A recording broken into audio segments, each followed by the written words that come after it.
ici Nina du traiteur du Faubourg et on se retrouve aujourd'hui avec Vainé pour faire une délicieuse recette de flan coco. On va voyager ensemble aux Antilles. Je vais vous donner tous les secrets pour faire ce magnifique flan au coco. C'est parti en cuisine. Pour notre flan au coco, on aura besoin de 400 g de lait concentré sucré, 400 g de lait, 100 g de coco râpé, un pot de coulis de caramel, de la vanille en poudre et 3 œufs. Coco râpé, coco. Assistant, tu peux débarrasser ça s'il te plaît? On va passer à la préparation. Pour éviter que le caramel se mélange avec la crème, on va le mettre dans le moule et au congélateur une dizaine de minutes. Pour notre crème au coco, on va prendre un saladier et mélanger dedans à l'aide d'un fouet. Faut prendre un fouet. Où sont les fouets? On va mettre le lait concentré sucré dans le saladier. On va casser les œufs.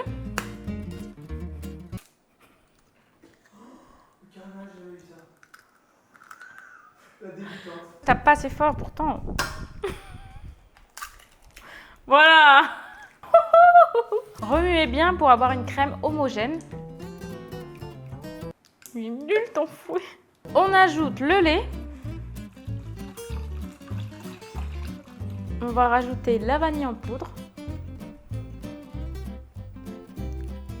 Mettez-en à votre convenance.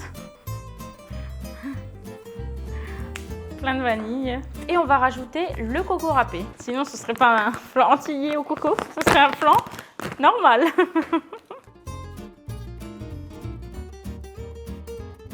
Maintenant que notre préparation est terminée, on va pouvoir la mettre dans le moule et au four. N'hésitez pas à verser la préparation délicatement pour ne pas qu'elle se mélange avec le caramel. Pour la cuisson, pensez à préchauffer le four à 180 degrés. On va faire une cuisson de 40 à 50 minutes au bain-marie. Mettez le moule à l'intérieur de l'autre moule et on va venir ajouter de l'eau. Vous pouvez rajouter encore un petit peu d'eau pour avoir de l'eau à mi-hauteur du moule. Une fois que votre four est chaud, on va pouvoir mettre notre flan à cuire pendant 50 minutes. C'est terminé! On se casse!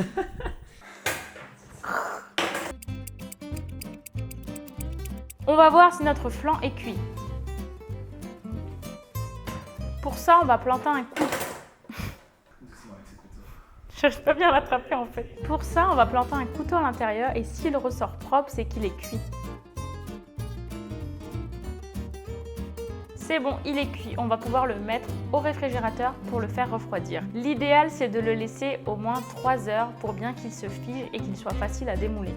Les 3 heures sont passées, on va maintenant passer au démoulage. Wouh! Notre flan a bien refroidi, on va pouvoir passer au démoulage. Pour le démouler, passons un couteau sur les bords pour bien le décoller. Le démoulage, ça demande beaucoup de précision. On met le plat par-dessus et après on retourne d'un coup. Oh, c'est bien décollé.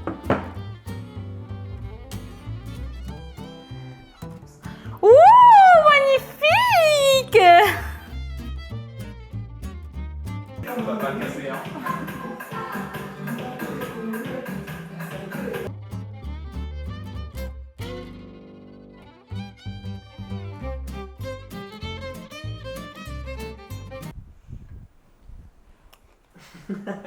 On se fait plaisir, c'est à part. On a fini notre flan au coco. Maintenant, vous pouvez passer à la dégustation. J'espère que la recette vous aura plu. Et n'hésitez pas à vous abonner à la page Vainé NC pour beaucoup plus de recettes. On se dit à bientôt pour une nouvelle recette.